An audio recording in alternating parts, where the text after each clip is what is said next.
Priatelia, pozrieme vás do štrasburského rokovania Európskeho parlamentu. Téma, ktorá tu asi tak najviac rezonuje, je diplomatická roztržka medzi Tureckom a Holandskom, ktorá sa v podstate udiala počas víkendu.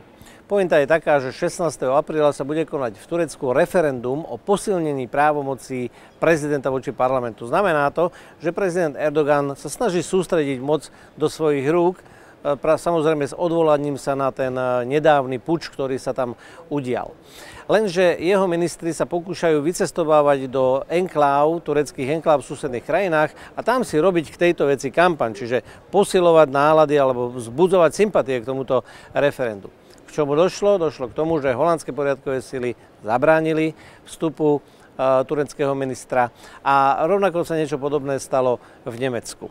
Toto vyvolalo veľmi ostrú reakciu pána prezidenta Erdogana, ktorý jednoducho začal vyhlasovať do médií, že toto sú nacisti a fašisti, ktorí takýmto spôsobom bránia slobode demokracie. Je to taký zaujímavý pohľad. Turecká vláda, ktorá sama zastavuje a porušuje práva, základné práva svojich ľudí, práva na slobodu slova, slobodu prejavu, práva zhromažďovania, jednoducho chce užívať tieto práva v susedných krajinách. Lenže keď im to bolo zabránené, tak nazývajú predstaviteľov členských štátov Európskej únie fašistami a nacistami.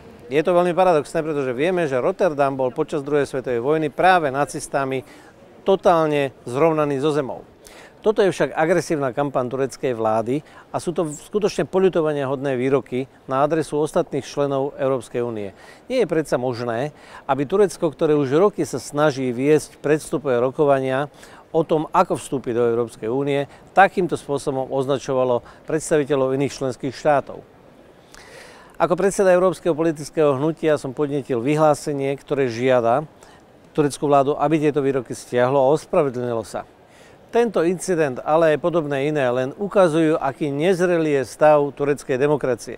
Turecko, ktoré teraz apeluje na dodržiavanie základných slobôd a slobody prejavu a to, že oni môžu takéto niečo na verejnosti žiadať aj v iných štátoch, samé potlačuje základné ľudské práva vo svojej krajine. Slobodu zhromažďovania, slobodu slova, slobodu prejavu, väzní novinárov.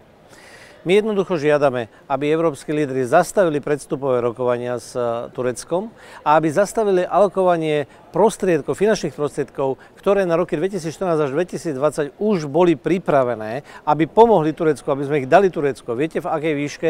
Jedná sa o 4,5 miliardy eur.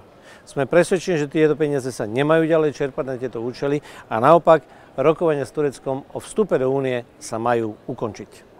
Aby sa veci pohli dopredu a k dobrému, za to je pre veriaceho človeka dobré sa modliť, pretože aj Boh je ten, ktorý ovplyvňuje vývoj a históriu. Takže ja vás za to prosím, myslite aj na politické veci, aby prinášali pokoj a to naozaj môže spôsobiť každý jeden z nás aj osobným záujmom a staraním sa do toho, čo sa deje. Ja si želám pokoj pre Európu, pokoj pre naše vzájomné vzťahy.